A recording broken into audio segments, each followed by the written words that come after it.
నమస్కారం అండి. నా పేరు డి నారాయణ స్వామి, నా భార్య పేరు లక్ష్మి. నేను శ్రీ సత్యసాయి జిల్లా ధర్మవరం పట్టణం 6వ వార్డు శివానగర్లో నివసిస్తున్నాను. నేను ఫిజికలీ హ్యాండిక్యాప్, నా భార్య కూడా ఫిజికలీ హ్యాండిక్యాప్. నేనైతే పూర్తిగా అయితే నడచలేను. నా భార్య కొంచెం ఏదో కొద్దిగా అట్లా నడుస్తుంది, కొంచెం నడుస్తట్లా కొంచెం నడుస్తుంది. నేను దీనికి ఎందుకు చూపిస్తున్నానంటే వీడియో కూడా కారణం ఉంది, చెప్తా. మీ ముగ్గురు వికలాంగులము. గత కేతిరెడ్డి అన్న ధర్మవరం పట్టణ ఇన్ఛార్జి ఉన్నప్పటి నుంచి ఆయన 2 సార్లుగా ఎమ్మెల్యేగా గెలిచాడు. నేను ఓటేసిన, గెలిపించుకున్నాం అన్నని, మాకేదో మంచి చేశాడని చెప్పేసి.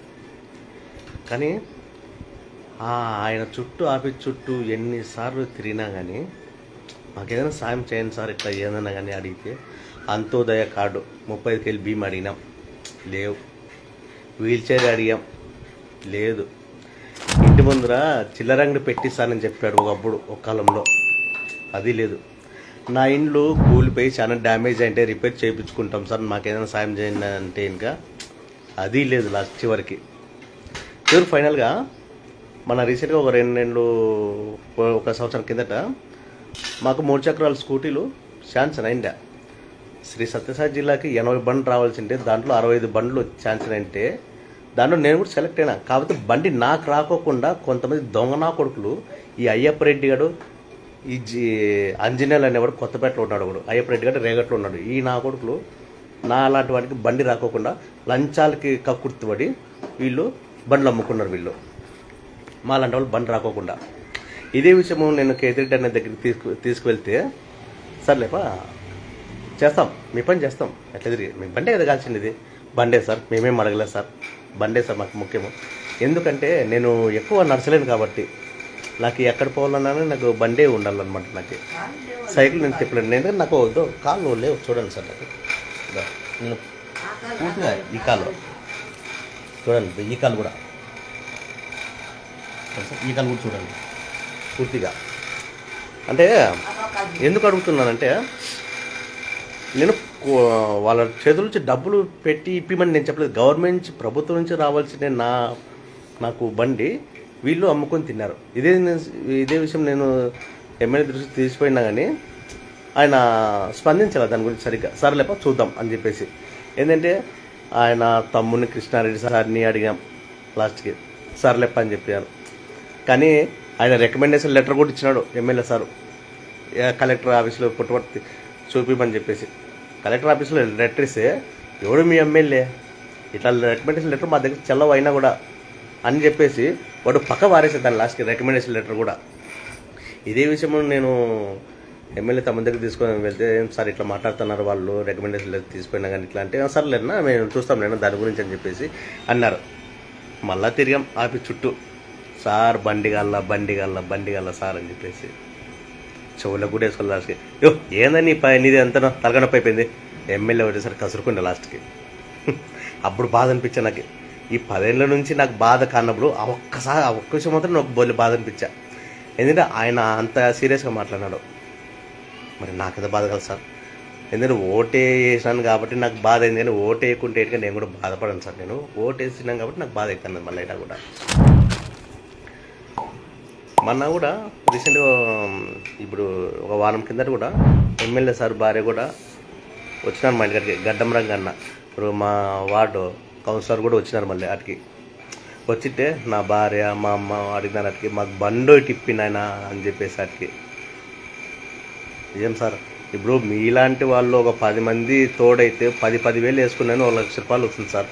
₹1,00,000 నాకు బండి ఇప్పచ్చు. మీరు అట్లా పోతే మీరు ఎన్నో పథకాలు, కోట్లు, $1 మిలియన్ కోట్లు అది ఇదని చెప్పుకోవడం కాదు సార్. అయినా కూడా ₹1,00,000 పెడితే నాకు బండి వస్తుంది సార్. నాకు కుటుంబం నేను వస్తుంది, నాకు ఫ్యామిలీ బాగుంటుంది, ₹1,00,000 మీరు బండి ఇప్పలేకపోతున్నారు సార్. అంత తండాడుతున్నారు మీరు.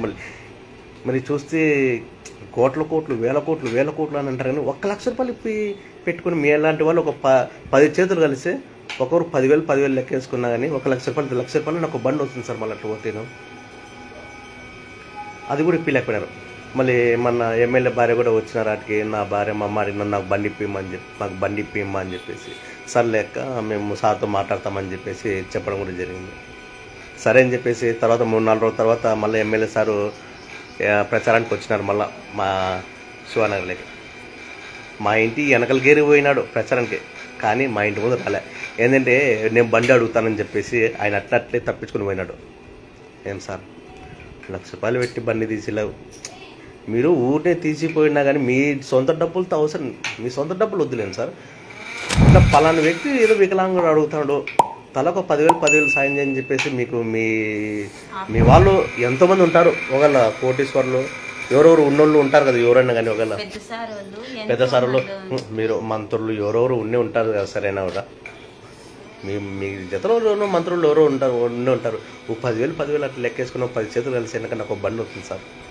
అదొక ఇప్పించినారంటే కనుక అసలు నేను మీ జీవితంలో మాత్రం మేము బతుకున్నంత వరకు మేము మిమ్మల్ని మర్చిపోం. కానీ మీరు మా వికలాంగుల విషయంలో మాత్రం చాలా అన్యాయం చేసినారు సార్. అయినా కూడా ఇప్పుడు మాకు చాలా బాధపడతాను నేను, ఎందుకంటే 2 సార్లు ఓటేసి నేను గెలిపించుకున్నాను కాబట్టి నాకు ఇప్పుడు మాత్రం చాలా బాధ అవుతాను సార్. ఓటేసి గెలిపించుకున్నాను, నేను ఓటు వేయకుంటే కనుక నేను బాధపడిన, ఓటు వేసినాను కాబట్టి నేను బాధపడుతున్నాను సార్. అయినా కూడా కానీ మాకు మాత్రం ఏం చేయలేదు సార్. మీరు మా అలాంటి వికలాంగులు మాత్రం తినేవాళ్ళు. ఇప్పుడు పెన్షన్లు కూడా ఎంత అన్యాయం జరుగుతుందంటే, అర్హత లేదు, అర్హత లేకుండా పెన్షన్ వస్తుంది, అర్హత లేకుండా అంత్యోదయ కార్డు ఉంది. మేము 5 కేజీలు 10 కేజీలు బియ్యం అడిగితే ఈ నా కొడుకులు మళ్ళీ కొంతమంది ఉన్నారు. మళ్ళీ ఎవరు ఈ డీలర్లు, రేషన్ డీలర్లు మళ్ళీ వీరు. కానీ వాళ్ళ కాళ్ళు చేతులు అన్నీ ఉండే బాగా చేసుకుంటారు, పనులు అన్నీ చేసుకుంటారు. అయినా కూడా కానీ వాళ్ళకి అంత్యోదయ కార్డు మళ్ళీ 3 పెన్షన్లు, మళ్ళీ కాళ్ళు చేతులు అన్నీ బాగుంటాయి. మళ్ళీ చూస్తే ఏదో దొంగ సర్టిఫికెట్లు తెచ్చుకొని పెన్షన్లు దొంగసం అట్లా తింటాను. మళ్ళీ అది మీ వాలంటీర్కి కూడా తెలుసు, మీ సచివాలయం కూడా తెలుసు. మళ్ళీ అయినా కూడా కానీ అట్లా వాళ్ళని ఎంకరేజ్ చేస్తారు. కానీ మాలాంటి వాళ్ళకి ఏం సార్ అయినా కూడా ఇంత అన్యాయం చేస్తారు. ఏమన్నా ఒక బండి అడిగితే మగం చాటేసుకుని పోతారు కదా సార్ మీరు. ఇదేనా సార్ మీరు చేసే పరిపాలన కూడా, మాకి న్యాయం చేసేది కూడా?